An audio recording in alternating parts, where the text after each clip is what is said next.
देखा एक शख्स रास्ते पे रजाई ओढ़ के सो रहा था। बस ये देखना था तो हजरत अली रजी अल्लाह ताला अन्हा उसके करीब गए और फरमाने लगे, ऐ शख्स, आज रात कौन सी रात है? तो वो कहने लगा, या अली, आज 15वीं शबान है। बात जब यहाँ तक पहुंची तो हजरत अली रजी अल्लाह ताला अन्हा ने फरमाया, ये रात बेदारी की रात है। मैंने अल्लाह के रसूल सल्लल्लाहु अलैहि वसल्लम से सुना कि इस रात अल्लाह आसमानों के फरिश्तों को हुक्म देता है कि जाओ जमीन की तरफ, और वो फरिश्ते हजरत मीकाईल और हजरत इजराइल के पीछे होते हैं। हजरत मीकाईल और हजरत इजराइल हर घर में आते हैं, क्योंकि अल्लाह का हुक्म होता है कि उस रात अगर कोई मेरा बंदा अपने गुनाहों के लिए पछताए और मुझसे आने वाले वक्त में अच्छे ईमाल का वादा करे तो हजरत मीकाईल अलैहिस्सलाम उसकी तकदीर में तरमीम करके आने वाले साल में ज्यादा से ज्यादा रिस्क और फरावानी लिखना।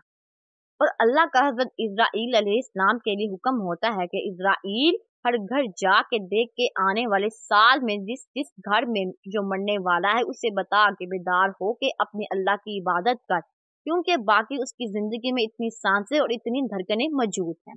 अगर कोई मेरा बंदा इस रात अपनी जिंदगी में मेरी इबादत के लिए मुझसे मोहलत मांगे तो उसकी जिंदगी में फरावानी लिखना, और अगर वो आने वाली जिंदगी में मुसीबतों और बीमारियों से निजात मांगे तो उसकी आने वाली जिंदगी से हर मुसीबत को खत्म कर देना।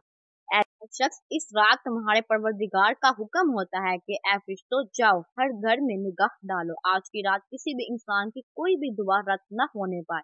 इन अहादीस से करीमा और सहाबा कराम रज़ी अल्लाह ताला अन्हा और बुजुर्गाने दीन रहमतुल्लाह अलैहि के अमल से इस रात में 3 काम करना साबित है।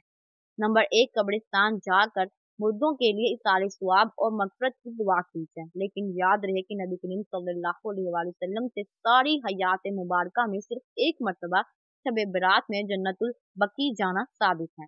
इसलिए अगर कोई शख्स जिंदगी में एक मरतबा भी इत्तबाई सुन्नत की नीयत से चला जाए तो अजर सवाब का बाइस है। लेकिन फूल, पत्तियां, चादर चढ़ाना और चिरागा का इस्तेमाल करना और हर साल जाने को लाजिम समझना, इसको शब बरात के अरकान में दाखिल करना ठीक नहीं है। जो चीज नबी करीम सल्लल्लाहु अलैहि वसल्लम ने जिस दर्जे में साबित की है उसको उसी दर्जे में रखना चाहिए। इसका नाम इत्तबा और दीन है। दूसरा नंबर है, इस रात में नवाफिल तलावत, जिक्र और अस्कार का इस्तेमाल करना। इस बारे में ये वाजिया रहे कि नफल एक ऐसी इबादत है जिसमें तन्हाई मतलूब है। ये खलवत की इबादत है, इसके जरिए इंसान अल्लाह का कुर्ब हासिल करता है। लिहाजा नवाफिल वगैरह तन्हाई में अपने घर में अदा करके इस मौके को गनीमत जाने। नवाफिल की जमायत और मखसूस तरीका अपनाना दुरुस्त नहीं है। ये फजीलत वाली रातें शोर और मेले इज्तिमा मुनक्किद करने की रातें नहीं है, बल्कि गोशा तन्हाई में बैठ कर अल्लाह से ताल्लुकात इस्तवार करने के कीमती लम्हात हैं। इनको ज़ाया होने से बचाएं। नंबर 3, दिन में रोजा रखना भी मुस्तहिब है। एक तो इस बारे में हजरत अली रजी अल्लाह ताला अन्हा की रवायत है, और दूसरा ये कि नबी करीम सल्लल्लाहु अलैहि वसल्लम हर माह अय्याम बैज 13, 14, 15 के रोजों का एहतमाम फरमाते थे। लिहाजा इस नियत से रोजा रखा जाए तो मौजिब अजर सवाब होगा। बाकी इस रात में पटाखे बजाना, आतिशबाजी करना और हलवे की रस्म का एहतमाम करना, ये सब खुराफात और इसराफ में शामिल है। शैतान फजूलियात में इंसान को मशगूल करके अल्लाह की मग़फ़िरत और इबादत से महरूम कर देता है, और यही शैतान का असल मकसद है। बहरहाल इस रात की फजीलत बेअसल नहीं है, और सल्फ़े सालिहीन ने इस रात की फजीलत से फ़ायदा उठाया है। अल्लाह पाक हमें भी दीन की मुकम्मल समझ नसीब फरमाए और हमें बेहतर अमल करने की तौफीक अता फरमाए। आमीन सुम्मा आमीन। और आज के एपिसोड में यहाँ तक मुख्तसर करती हूँ। उम्मीद है आपको आज का टॉपिक पसंद आया होगा।